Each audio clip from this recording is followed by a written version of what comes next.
1969 год. Привычного нам всем интернета еще не существовало. Была экспериментальная сеть ARPANET, соединявшая американские исследовательские центры. К концу года в ней работали всего 4 узла. Первое сообщение попытались отправить из Калифорнийского университета в Лос-Анджелесе в Стэнфордский исследовательский институт. Планировалось передать слово «логин», но система упала после первых 2 букв, поэтому первым сообщением в интернете стало «ло». Суть ARPANET заключалась в обеспечении обмена данными и вычислительными ресурсами между исследовательскими институтами США. В 70-е появились электронная почта, файловый обмен и сетевые конференции. Сайтов еще не было, но люди уже общались онлайн. В 1983 году основные участники ARPANET перешли на TCP/IP. Эти протоколы позволяли соединять разные сети в единую сеть сетей и стали основой современного интернета. Тем временем в СССР в 90-м году в Курчатовском институте начала работать сеть Релком, связывавшая через телефонные линии научные учреждения разных городов. 28 августа установили регулярный канал связи с Хельсинки. 19 сентября СССР делегировали домен .su Soviet Union. Во время путча ГКЧП в августе 91 года через Релком передавали новости и документы. Веб 1.0 и ранний Рунет. Интернет – это инфраструктура передачи данных, а веб или всемирная паутина – разработка, созданная позднее интернета, являющаяся системой сайтов, адресов, гиперссылок, работающая поверх интернета. В 1989 году сотрудник CERN Тим Бернерс-Ли предложил связывать документы ссылками и открывать их на разных компьютерах. К концу 90-го года уже работали первый веб-сервер, браузер и сайт. Он объяснял, что такое World Wide Web и как создать собственную страницу. 30 апреля 1993 года CERN открыл технологии веб для свободного распространения, после чего сайты начали быстро выходить за пределы университетов. Ранние страницы были статичными, изменить текст можно было только вручную, редактируя HTML-файл. На сайтах размещали тексты, фотографии, гостевые книги, счетчики посетителей. Дизайн часто выглядел довольно дико, а все страницы были авторскими. В апреле 1994-го Российской Федерации делегировали домен .ru. В том же году заработала библиотека Максима Машкова lib.ru. В ноябре 1995-го появился анекдот.ру, который называл себя первым ежедневно обновляемым русскоязычным ресурсом. Ранний Рунет состоял из множества отдельных проектов о книгах, музыке, программировании и играх. Поисковики, порталы и boom.com'ов. Сайтов становилось слишком много, искать их вручную было невозможно. Сначала появились каталоги, а затем поисковые системы. Одним из главных входов в мировой интернет стал Yahoo. Поиск, почта, новости и другие сервисы находились на одном портале. В России в 1996 году появился Рамблер, а в сентябре 1997 Яндекс, который расшифровывается как Yet Another Index, еще один индексатор. На момент запуска его индекс содержал около 5000 русскоязычных сайтов и примерно 4 гигабайта текста. Сегодня такой объем помещается буквально на одной флешке. В 1998 году заработала первая российская почтовая служба в интернете – mail.ru. Одновременно в США инвесторы безумно вкладывали деньги почти в любую компанию с окончанием .com. Казалось, что магазины, банки, газеты скоро полностью переедут в интернет. Некоторые проекты выжили, но многие не имели ни прибыли, ни понятной модели заработка. Весной нулевого года пузырь доткомов лопнул. Компании закрывались, акции летели в тартарары. Но после данного кризиса веб никуда не делся. Остались пользователи, инфраструктура. Интернет переживал свое развитие. Веб 2.0. В начале нулевых интернет стал массово наполняться самими пользователями. Почти у каждого хобби появился собственный форум. Люди делали аватарки, набирали репутацию и годами общались под одним никнеймом. Русскоязычный интернет этого периода невозможно представить без первого мессенджера Руси – ICQ, он же Аська. Пользователь добавлял знакомого по цифровому номеру Аськи, ждал, пока тот появится онлайн, и слышал характерный звук нового сообщения. Позже появились Keep и Mail.ru Agent. Особое место занял LiveJournal, или живой журнал.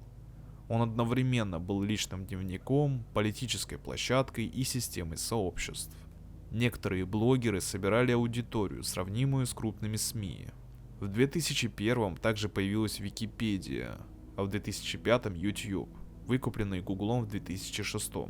Пользователи теперь не просто читали интернет, а писали статьи, публиковали фотографии, загружали видео и оценивали чужой контент. Это стало главным признаком Web 2.0. Параллельно расцвел файлообмен. Napster, Emul, торрент-трекеры и локальные сети позволяли скачивать музыку, фильмы и игры. В Рунете одним из символов эпохи стал RuTracker – социальный и мобильный интернет. В середине нулевых пользователи начали переселяться с отдельных сайтов и форумов в социальные сети.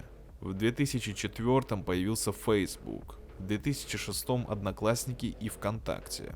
Вместо десятков регистраций человеку хватало одного профиля, где находилось абсолютно все: друзья, фотографии, сообщения, музыка, новости.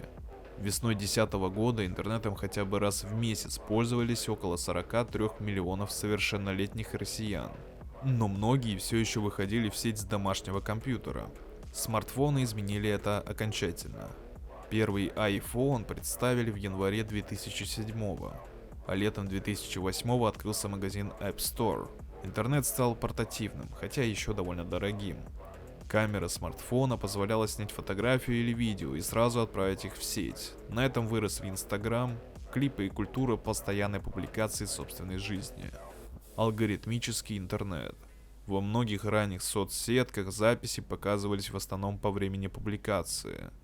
Но контента стало слишком много, и платформы начали решать, что показать человеку в первую очередь. Постепенно возникали алгоритмы. YouTube использует двухступенчатую систему рекомендаций. Сначала отбирает возможные видео, затем ранжирует их для конкретного зрителя. TikTok построил почти весь сервис вокруг персональной ленты, которая учитывает просмотры, реакции и подписки пользователя.